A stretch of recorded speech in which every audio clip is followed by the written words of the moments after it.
Ready? I just wanted to ask about Mello Dotson. He had that interception last week. Going to have a little bit of an increased role this week with Kobe missing the first half. Just how have you seen him progress so far?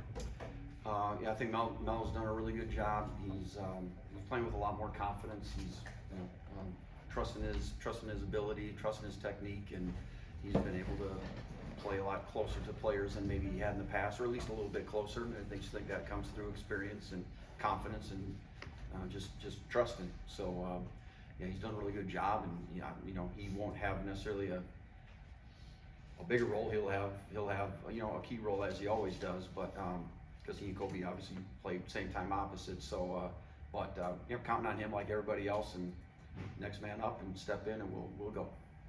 Yeah, how do you think you'll handle Austin not playing a half and Kobe not playing? Well, yeah, I mean, I guess it's like anything else. I mean, you almost treat it like he's hurt for a half, and if he was hurt and he wasn't in there, what are you going to do? You're going to go to the next, and I think I said we've played seven different DNs in there this year, so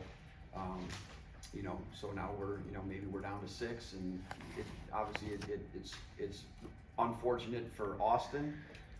I guess it's somebody else's opportunity, right? That's probably going to get a few more plays that they might not have otherwise, and so. I feel good about our defensive end depth there, and Austin's made a number of big plays, which hopefully somebody else can kind of step into that light a little bit as well. Looking back at Friday, what did you like most about what you guys did on defense? I liked that again. We second week in a row, I thought we really came off the ball. I thought we really played physical. I thought we were more physical than them, which. I'm sure that's something they hang their hat on. I thought we dominated kind of the line of scrimmage in a lot of ways, so that part was good. We had 6 sacks, none of which were off of any kind of pressure. So that was 4-man rush sacks, which is I don't think that's been done around here since 2008. Somebody threw a statistic out there. So that's something we obviously know we need to do. And we were able to do it against somebody I would consider pretty quality opponents. So that was really encouraging. I thought our non-blitz coverage was really good also. Sometimes the quarterback had to hang on the ball a little bit, and that allowed the rush to get there. But so I think those combinations of things were good. I thought that started really strong again. 2 games in a row now. We played really well in the first half, and really the whole half, and I know that they had a couple of scores in the second half that were unfortunate, but I thought we maintained a pretty good physical play the whole game long. Something Lance mentioned after the game was how multiple the front 4 can be. Some stunts, different fronts. How much have you guys been able to change what you do up front compared to your first 2 years? Yeah, we do a lot more movement, a lot more pre-snap movement stuff. We stem around a lot more to kind of create confusion. We can stem to about 4 different front looks, all within just as easy for us to do. Hopefully, it's hard for somebody else to figure out and block. I thought we had a package in there at the end where we can kind of toggle between a 4-down front look and a 3-down front look, and which we hadn't showed before, and I think we're able to do some of those kind of things. And yeah, we do. We have lots of built-in movements to our basic scheme, and then we've got several different types of blitzes and things like that, so I think all in all, hopefully it's a little bit confusing for our opponent, or a little bit difficult to figure it all out, but hopefully it's something that is simple for us. So you've got 3 different DBs with your 4 picks in 2 games so far.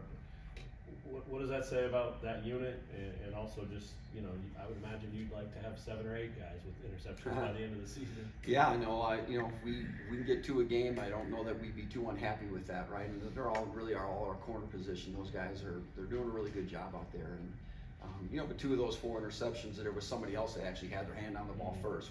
I think we tipped the ball in the first game that got intercepted, and then kind of halfway broke up a pass, and ball got batted up in the air, and then on Mel's interception, I think. So I think everybody's got a hand in that, and I think there's just lots of different factors. We're playing good coverage on the outside.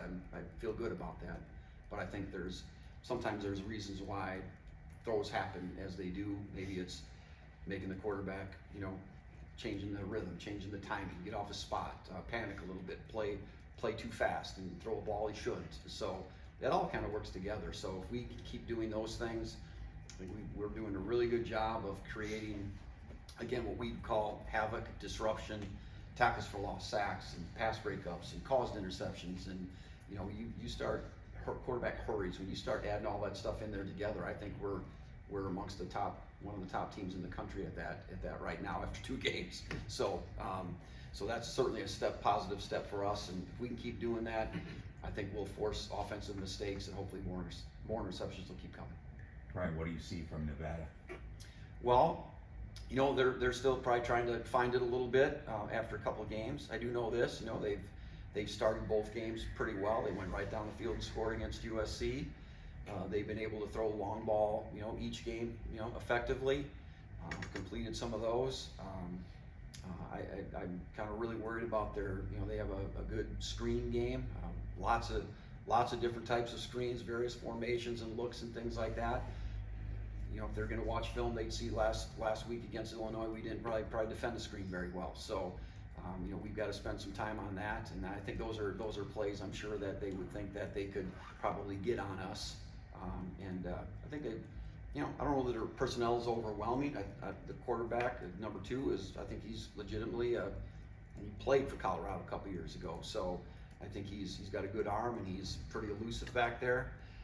Can kind of create some things. I think the running back is a transfer from Oregon, who I remember as a highly recruited player in high school.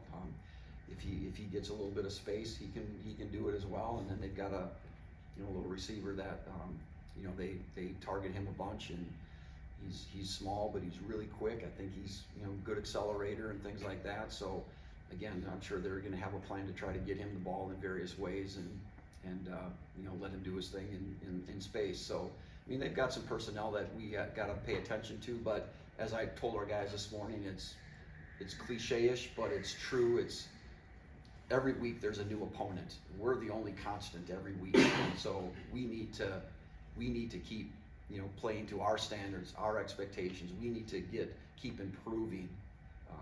We did a lot of things wrong on last Friday night. I mean, the score was, the result was good. I can tell you all kinds of positive things, but there's a ton of correction stuff that we still got to do. So we've got to keep taking those kind of steps, because the remaining games is only going to get harder and not necessarily going to get easier. So we've just got to pay attention to ourselves and make sure that we're preparing and getting ready to play our best, and then play our best, and then the results are going to take care of themselves. J.B. Brown, you had him line up at defensive end sometimes, linebacker. What is his versatility? Yeah, that looked good at that one play, right, when he sacked that guy. I felt like, oh, all right, that was pretty good. Yeah, so he is our best blitzer.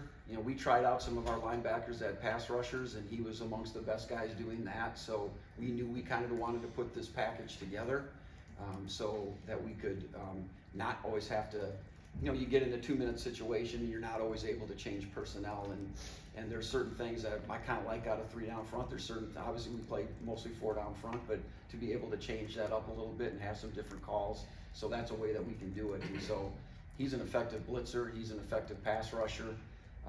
He's an effective linebacker. He made a lot of plays. He plays fast sideline to sideline, so he shows up, and he's not afraid to put his nose in there when he gets there. So he's just got to keep growing, right?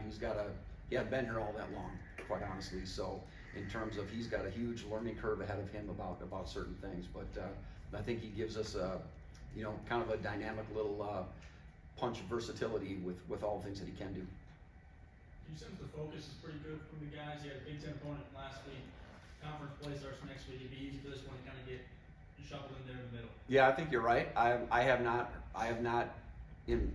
heard or like I would say witnessed guys out where I think we're just going through the motions. That's not the standard around here. That's not what we allow. It's not what we expect. I think our guys are pretty ingrained to that. And again, if we're ever going to ascend to the kind of ultimately the program and the team we want to be, these are all stepping stones along the way. It's our first game to travel, and it's traveling out west, and I don't even know what the elevation is. I'm sure it's more than here in Kansas. So, we can make as big a deal out of that as we want, but there's some adaptation that's got to go along this week, and we just really got to keep it locked in. And so far, so good in that respect. I feel like we're preparing for them like we prepared last week. Anything else, Coach Borland? All right.